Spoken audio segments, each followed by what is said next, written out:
Hey everyone, Skull902 here. Following the success of the first live-action Sonic film and during development of the second, Paramount decided to expand the series into other areas, announcing in February 2022 that Knuckles would be getting a miniseries on its Paramount Plus streaming service the next year, with Idris Elba reprising the title role. News about it screeched to an utter stop and the series was delayed by a year, with a trailer and promotionals starting to ramp up in early 2024. The series was said to be about Knuckles guiding Wade Whipple to becoming stronger as a person while being hunted down by gun agents and a welder. Seems simple and straightforward enough. I liked both movies and Wade was one of my favorite characters in them. A team up with Knuckles sounds like a fun idea. Does it do the job? Let's dive in. The story is a tale of two halves. In the first 3 episodes, I think we get a solid setup with good comedy and action. Wade learns from Knuckles, but Knuckles learns from Wade as well. I love that aspect, and the two bounce off of each other really well. The 4th episode is a fun, trippy ride, and then the last 2 are where things take a dip. Not enough to kill it in my opinion, but I was seeing a lot that could be better. For instance, there's this plot hole where Wade has a $100,000 bounty put on him at the end of the 2nd episode, which is completely forgotten about after the 4th. Wade enters the very public live broadcast bowling tournament and no cops or anything show up to arrest him. The villains and Knuckles himself are largely absent as well. The villains don't show up in the middle 2 episodes at all and are only in 4 scenes of the finale. Extra time could have been invested in giving them some more character. Like, the only reason why I remember the buyer's name is because I put it in the notes for this review. That's how forgettable they are.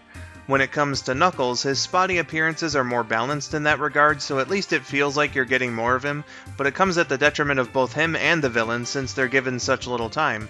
Knuckles dispatches the gun agents after maybe a minute and a half of fight, and then later comes off looking fairly weak when fighting the buyer, which happens only within the last 10 minutes of the finale and even then is broken up with scenes of Wade's situation. Being drained of energy with hardly any back and forth beforehand from a machine that doesn't really compare with what he dealt with from Robotnik in the second movie. Wade's story of coming into his own is genuinely enjoyable, but it did lose its sense of Wade and Knuckles learn from each other in the back half due to the lack of balance, which is a shame. Other characters like Jack Sinclair, Susie and her parents, and Wade's family I thought were solid additions, with the exception of Wanda. She's just there to be annoying and the story would have been exactly the same without her, but at least they did some funny jokes with her, so it's whatever. Wendy Whipple in particular was an absolute treasure and her blossoming friendship with Knuckles was my favorite thing about the show, no joke. There was a lot of discourse caused by this show about how much humans belong in the Sonic franchise, and I think it's actually fairly similar to reactions to the human characters and plotlines in the Japanese Godzilla movies. For me, I think they were intended to be there in some form since the franchise's beginnings and can absolutely fit in there perfectly. Shout out to Unleashed and pretty much the entire human cast of X except for Chris. Whether or not it works really depends on the application. Sometimes it's like plenty of the Showa-era Godzilla films where you couldn't give any less of a shit, and then sometimes it's really good and fun like Against Mechagodzilla or Final Wars. For me, this series specifically falls somewhere in the middle with that, with the movie universe as a whole being pretty solid in that regard. The other new character, Pachacamac, was a pleasant surprise and I think he was applied pretty well, though again I wish there had been more with him and Knuckles together. Still an interesting way to get some more of Knuckles' story out there to viewers. The actors did very well, with Adam Pally keeping up his lovable performance as Wade, and Idris Elba I think really growing with Knuckles' voice. The inconsistencies with his accent from the second movie I noticed were gone, which gives me the impression he's really comfortable in the role and it shows. Gotta give props to Christopher Lloyd as Pachacamac as well. You can certainly tell the man's age, but also that he has the heart for acting and puts in a great effort. Also worth mentioning is Stockard Channing. Wendy wouldn't have come off so well without a fantastic job on her part. The other actors all played their roles well. There wasn't really anyone I felt was out of place. The score was also nice with some real bangers in terms of the licensed music. Originals like Frickin' Human Race and The Flames of Disaster lived up to that as well. Visually, it was mostly a bang-up job.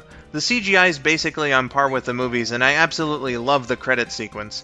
The only time it really fell flat was the CG green screen mix for the buyer's mech. It looked comparatively cheap.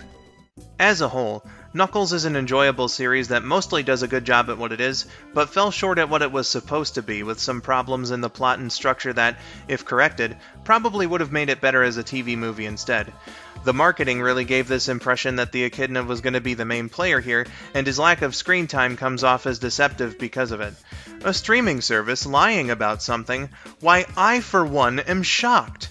Next thing you'll be telling me that they're slowly just becoming cable, or mass deleting shows they own the rights to for no reason and then slapping people in the face by raising prices afterward, or giving you crunchy 720p when you paid for the 4K plan. It's almost as if these services aren't worth the money they try to suck out of you. But that's a video for another time. It would have been better to call it Knuckles and Wade or something so that at least they're being forthright about it. That aside, if you go into the series knowing what to expect, it is a fun experience.